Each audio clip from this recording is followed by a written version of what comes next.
Diego Carlos, messieurs, c'est la rumeur mercato que vous avez vu poindre ces dernières heures, ces derniers jours. C'est France Football qui nous annonce que l'OM serait sur les rangs pour débaucher le défenseur central du FC Nantes. Tutto Mercato Web aujourd'hui, le média italien, Fabrice Seleschi, le média de ton pays, yes. Nous annonce que ça coûterait 15 millions d'euros. C'est ce que les Nantais demanderaient. C'est ce que les Nantais demandent. Puisque la Fiorentina et la Lazio sont aussi intéressés par ce profil, ce joueur. Déjà, première question pour toi, Fabrice, est-ce que c'est un joueur qui t'a tapé dans l'œil cette saison? Et deuxième question, est-ce qu'il vaut 15 millions d'euros? Moi, je le classerais dans la catégorie des Mukiele, par exemple. C'est des joueurs, c'est-à-dire que je trouve qu'ils, cette année, ont montré vraiment de belles choses dans leur club, dans des clubs qui sont parmi les meilleures défenses du championnat. Je pense qu'il a un bon potentiel. Je pensais pas à lui spécifiquement. J'aurais imaginé, moi en tout cas, quelqu'un d'un peu plus expérimenté, du genre de Rami, un second joueur de ce calibre-là. Mais j'avoue que je cracherais vraiment pas dessus, notamment si on pouvait ne plus avoir Abdenour l'année prochaine. Je pense qu'il serait très bien à cette place-là avec Camara, lui, et Rami et un autre. Babou vient de donner en fait le schéma idéal et ce que tout le monde veut. C'est-à-dire, on veut 3 centraux. 3 centraux opérationnels toute l'année, que ça soit un Rami, 2 Camara et un troisième qui soit les 3. Alors là, je vous ai donné 1-2, mais c'est par rapport à leur ordre de présence au club, il n'y a pas de ordre de hiérarchie, et que ce soit vraiment une rotation entre les 3, un peu comme ce que fait Paris quand ils ont Marquinhos, Thiago Silva et Kimpembe. Voilà. Et donc, le quatrième, on garde Sertic pour faire le quatrième. Non, Sertic, si tu veux, non, mais dans l'idée d'avoir un mec qui peut jouer milieu défensif et qui puisse redescendre. Luis Gustavo, qui peut jouer là-dessus. Quatrième défenseur central dans un club, généralement, ça sert pas à grand-chose non plus. Donc voilà, c'est à voir, ou peut-être avoir un peu aussi observé le jeune Lucas Perrin, qui montre des choses intéressantes. Peut-être quatrième défenseur, tu joues jamais, hein, donc oui, autant, s'il y a besoin d'un quatrième défenseur, ils mettront Gustavo, comme tu l'as dit, exactement. Et ça serait plus le cinquième. Donc c'est pas, on est sûr de prendre un milieu supplémentaire. Voilà. On est dans des achats, on a beaucoup de postes à pourvoir. Ça fait plus d'un an qu'il veut un milieu, Fabrice, il faut comprendre aussi. Mais voilà. Après, par contre, sur ce que dit Fabrice, Diego Carlos, oui, le scénario qui est compliqué, c'est le départ d'Abdenour et le départ de Rolando. Le départ de Rolando, mais ça a l'air facile. Oui, c'est pas compliqué. Pourquoi vous dites sur le parce que c'est pas le niveau. Là, on vient de parler du goal average, les amis. On vient de parler du goal average en disant qu'on avait un goal average très défavorable par rapport à Lyon. Il y a le jeu pratiqué par Garcia.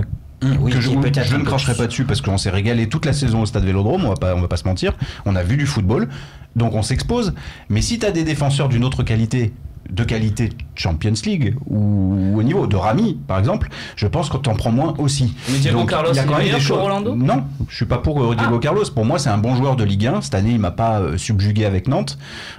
C'est 15 millions d'euros. Je veux dire, 15 millions d'euros à date, on les a pas. Il va falloir vendre. C'est ce que te dit Nantes. Sur un défenseur. Voilà, attends, c'est le prix demandé par Nantes.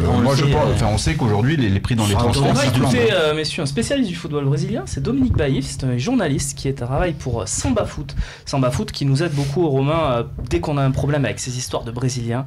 On passe un coup de fil à Dominique. C'est le site référence de tout ce qui touche au football et au Brésil. Au football brésilien. Allons-y, on va écouter son avis sur Diego Carlos. Il est athlétique, même si c'est pas un très très grand, mais il est très très solide, vraiment très costaud, dur sur l'homme. Dans les 1 contre 1, voilà, il est assez difficile à passer. Maintenant, quand on sait que Marseille se bat pour la Ligue des Champions et voilà, de grandes ambitions, ce profil-là me paraît un peu étonnant, même si c'est un bon joueur de Ligue 1. Voilà, profil étonnant. Bon joueur de Ligue 1, nous dit Dominique Baïf. Dur sur l'homme, est-ce que ça suffit, Christian? C'est celui qui s'est fait tacler par l'arbitre, lui, non? Oui, c'est ça. Alors il a une saison incroyable avec ce tacle de l'arbitre contre Marseille. Contre Marseille, c'est lui qui fait la main dans la surface, qui n'est pas sanctionné. Au match aller, c'est lui qui finit avec le bras en écharpe à la Beckenbauer aussi. Alors moi, je vais te répondre ce que je dis depuis le début de saison. C'est que notre première grosse recrue qu'il faudrait avoir, c'est un défenseur central, mais un défenseur central.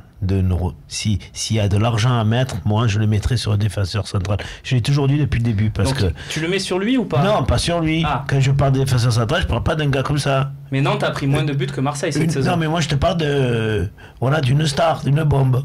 Il faudrait qu'on mette un gros. Mais est-ce qu'on a une star, une bombe Je sais pas, il y en a des bons. Il faudrait faire un effort financier peut-être pour mettre un défenseur central très très très fort. Voilà. L'une des choses qui viendrait qui serait appuyé par Rami, et là quand il y a une charnière centrale qui est qui te rassure toute l'équipe, avec un Gustavo devant, je pense qu'on peut avoir d'autres ambitions l'année prochaine. Mais avec un joueur comme ça, je ne sais pas, comme il disait le Samba Foot, là, jouer la Champions League ou même encore des matchs de Coupe d'Europe, ça pas suffisant pour Christian. Le mot de la fin, Stéphane, il faut qu'on pour le championnat peut-être. L'une des choses qui nous a séduit chez Gustavo Camara, c'était aussi la qualité de relance. Or, Diego Carlos, c'est pas non plus sa spécialité. Non, mais la défense, non, ça je vous arrête. La défense, c'est pas ce poste-là. Et même Christian, il veut un gros défenseur.